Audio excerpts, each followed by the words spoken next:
Well, I'm at White Sheet Hill. I came here yesterday and back to video today. It's 2 days old, this formation. I'm on the hill fort itself. I'm going to walk forward now so that you can see the formation emerge below. It's quite spectacular, this one. There it is.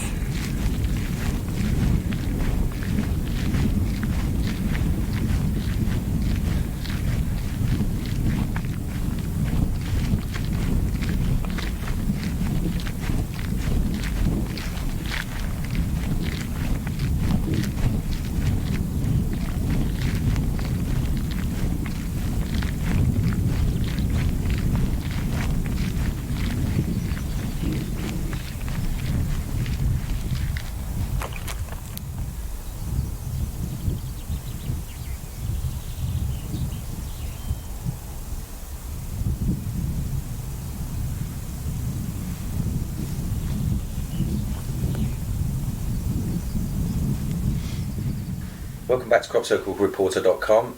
We're going to report now on the White Sheet Hill formation, which appeared at Mere in Wiltshire on the 25th of June.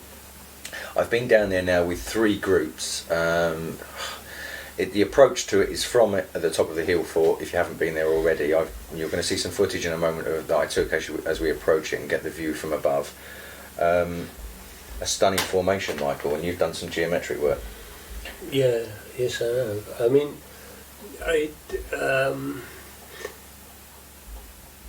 everybody says, what is it? What is it doing? What is it saying? What's its meaning? And all I can say about this is it is incredibly beautiful. Without doubt. I mean, and I've done some geometry and I've learned a few facts, but I'm none the wiser. I have to say at the end that it fits together with, for me, as someone who's designed things once, twice, it has the exquisite precision and unforced order and purpose of a good Swiss watch. Yeah. But I don't know what that purpose is. You feel it once again like you're scratching at the surface? Yeah. Except that in this case I get the overwhelming sense that they're saying we are much better at beauty than you are. We're much better at order, we're much better at planning and putting things together than you are, but we'll show you. And I get this. You remember last week we were talking at dinner, and I said about perfection, and we strive for perfection in so many areas of our lives, and we expect it out in the world. When things, and the only place I've really found it, apart from nature itself, in a way, is in these crop circles. And when I walk around and I feel that perfection in there and mastery. Well, I have to say, when I'm at the drawing board, you see it that and way. I spend hours just working through a single pattern. Yeah. I'm just overwhelmed by the thought and the effort. Actually, there's no effort. It seems effortless. It just goes click, click, click, click, as you would expect it to. And again, masters always make things look simple, don't they? Yes. So I'll show you. Let's have a look. Now, here's number 1, and there are 205 circles in 3 categories.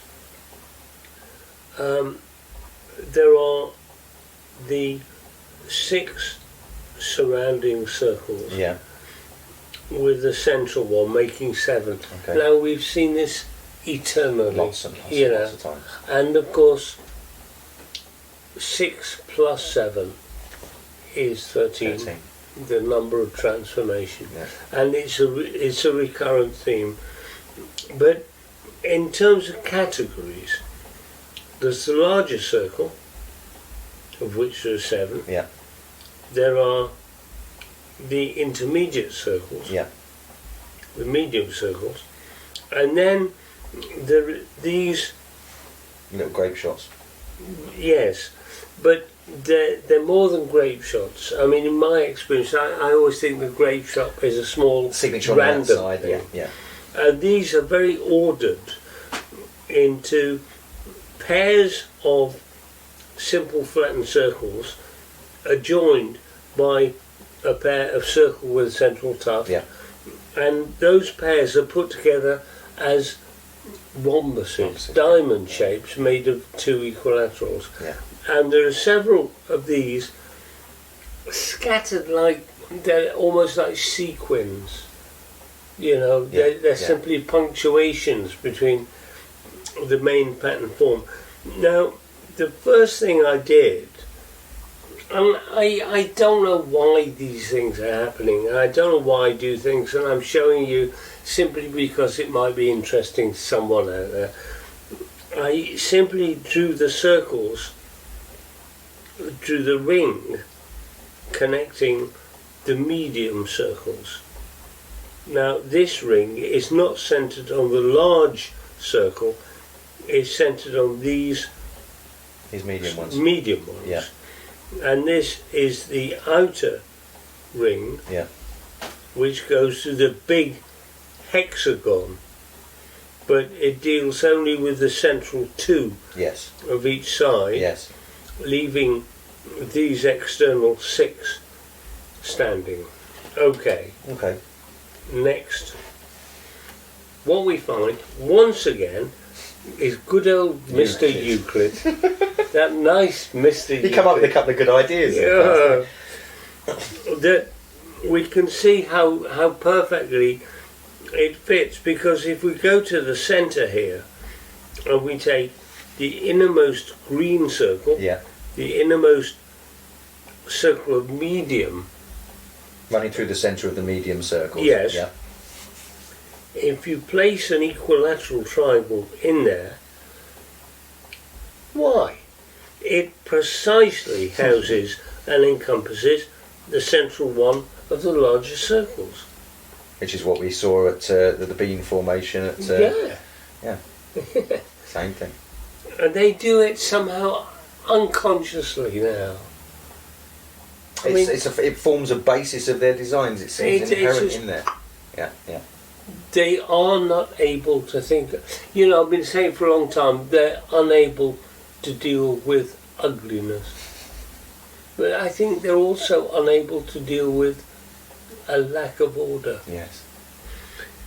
Now, what I then did was to place this blue ring, Yeah. an additional ring, which goes to the centre of the 6 larger circles, Yeah. and to place a triangle in that. Once again. And this triangle perfectly houses the green ring Yeah. of these 6 medium circles. 2-to-1 ratio. I mean, it's Now just, 4-to-2. yeah, I mean, it's just remarkable to me that this, you know, you just look at it and think, wow, what a pretty idea. But then when you dig a bit, when you scrape the surface off, you find there is a layering of ordering. Okay, now, apart from the circles, we've spoken about the larger circle, the medium-sized circle, and the decorative array of tiny circles. Yeah. But here is this crown Mm-hmm. of triangles, and I thought, what's that for? What's it doing? How is it made? And then I realised that circle is there to emphasise something very important to us, and that is that if you take each of these 6-fold arrangements and just draw the circle Running through on the centres. centre, Yeah. that leaves Oh, yeah. these triangular thorns, if you like, just sitting there. And again, I don't know what this means or why it's there, But it's perhaps a small illumination of the way it's put together. Several people I took there as groups made the observation that when they sat and meditated or just spent some time sitting in these circles, and then they came and sat in these circles, that they found it easier to rest. It's like people went off and had their time in these and then came back and kind of debriefed with each other and relaxed and felt that this was more calming, these parts were more calming to sit in and talk things over, and that they all wanted to be kind of on their own and more contemplative in the bigger part of it. It's just an observation I made with the three groups. I think they all kind of made the same comments. Who knows? It's very interesting. It's very interesting. I mean, the lay went in three directions beautifully, and yeah. You ready to move on? Yeah. And this simply is a lattice showing the way the thing is based entirely on the good old equilateral triangle. Yeah. And this again emphasizes the way each of these concave equilateral triangles sits beautifully within the element of its lattice. I mean, they take on a different. In their previous picture, these looked like a crown, didn't they? Yeah, yeah. But now, when you kind of look at them with these three balls on the top of them, it's a connector. Yeah, it's a connector. Yeah. And what is very interesting about it is the old thing of the pathway. The crop circle makes a pathway, so that these thorns, if you like, do not come to points. No. They come to doorways. Doorways. To let you through. To let you through. On every single corner. Absolutely. Absolutely. They don't come to points. And finally, I took this initial business of the Euclidean equilateral, and I simply plonked it about because it looked nice. Yeah. It shows that it's demonstrated throughout. And I mean, I come away from this one unable to tell anybody what is going on, other than that there are layers upon layers upon layers upon layers of work which has been carried out on this. Now, for me to examine this work, I would think how beautiful it would take days. What a wonderful mind. And yet I come away from it thinking that this work just went, they just threw it down for us, and it was exquisite. Exquisite. And I don't know the meaning of this. For me, it's the metaphors. It's the metaphors that apply to us in what it is to be human, in trying to be human, and understanding kind of lessons and principles and truths that are in the world. So I think there's a metaphorical language, the implicit geometry. We have to dig, and there's something under it for us to find, as we've discussed many times. And that's where I think that the skills of us, particularly with the crop circles, need to work together, and it demonstrates that you can see this hidden geometry, but you can sit and discuss it with a philosopher and a cosmologist. We've had Stanley Messenger here and several other people, and ideas get bounced around about some of these principles, and then connections are made. And it's that I always come back to that diversity of people and people's minds and our own uniqueness rubbing up against each other to drag out what this is kind of getting to in certain ways. Do you know what I mean? I've always felt that. I feel increasingly that we are coming along with our sack of Cartesian freight. Yeah. And we say always, how's it made? Yeah. What's it mean? Yeah. How do they do it? Yeah. How do we explain it? And I think what they're saying to us is, how do you react? How do you react? How do you feel? Yes. How do you respond to this? Those are the words. What can you learn from this? What can you learn? What can you take away? And I just bounced back off this every time thinking, I can't explain it. But I come away on every single occasion enriched. Yeah. And see, here's the thing, Michael, right? We talked about this last week as well, about conflict. Yeah. When people confront crop circles, the one thing that happens is you come into conflict. You come into conflict with your previous worldview, and people's attitudes towards conflict are generally negative. They want to run away from it. They get defensive and angry and fearful and so on and so forth. When you haven't got that conflict going on, or when you play, let's say when you have a different attitude towards the conflict, as you and I now do with some of these things, there's a catalyst for growth. Mm. And in Euler's equation, in the Wilton windmill formation, we had E, which signifies growth and change. And it seems to what it's told me is that as human beings, we need conflict in order to grow. How would we know about justice if we didn't fight against injustice and move forward as a species? So how we deal with the conflict of the reality of all these questions of is the crop circles real or to find better questions, we grow from it. They cause us to grow if you approach it in the other way. Well, this raises a whole new theme, which is the theme of the softening. Yes, the gentle way in which it's been done. The softening. Because what I've noticed this year, this season specifically, is that people are softening. Yeah. Farmers are softening. Our colleagues are softening. We are softening. There seems to be, it seems to be nicer. And in regard to the farmers, the guy who has this field, whose name we don't know yet, we understand that 2 days before this landed in his field, he went away on holiday. Bless him. Bless him. Off on holiday. So he returned to find what he thought was Vandalism. In his field, and confronted the lovely Holcombs. Oh, Meredith and Ross. Enraged in his Land Rover, saying, "What level of sarcasm do you wish me to engage?" Really? And Meredith said, "I don't understand what you mean." But paradoxically, the guy at Savernake, Arrows, please use this tram line.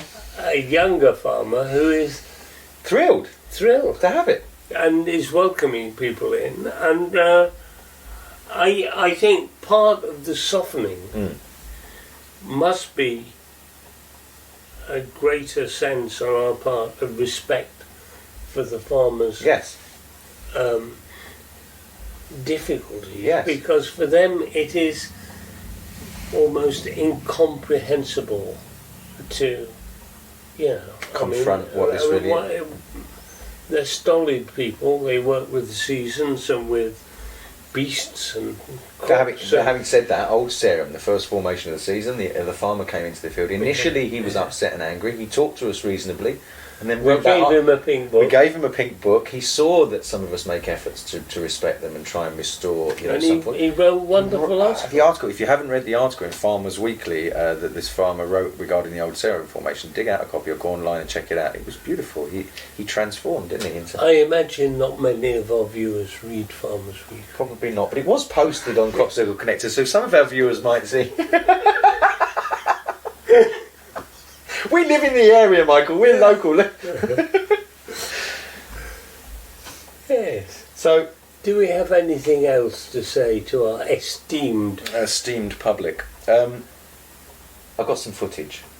Oh yeah, we could show them. I mean, that. it's not. I didn't go out there on my own, so it wasn't kind of like my usual. But I took some footage when I was with groups from above and from below. So have a look at that, and we'll finish with that. This is one of the classic formations. Absolutely. This is one of the classic formations, and is beautiful beyond belief. There's more to come. I think there might be. Have a look at the footage, and we'll be back with the next formations report very soon. Well, I'm at White Sheet Hill. I came here yesterday and back to video today. It's 2 days old, this formation. I'm on the hill fort itself. I'm going to walk forward now so that you can see the formation emerge below. It's quite spectacular, this one.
stones at Avebury, looking at the rolling stones. And I was like, oh cool, and then suddenly I thought, oh right, the stones.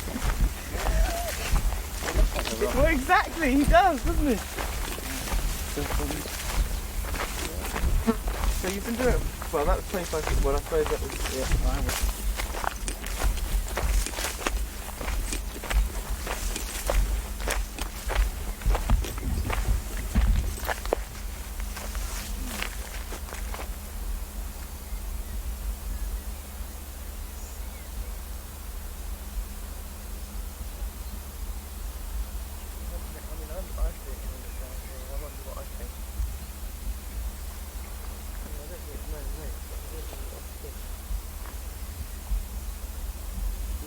Isn't it? Yeah, energy.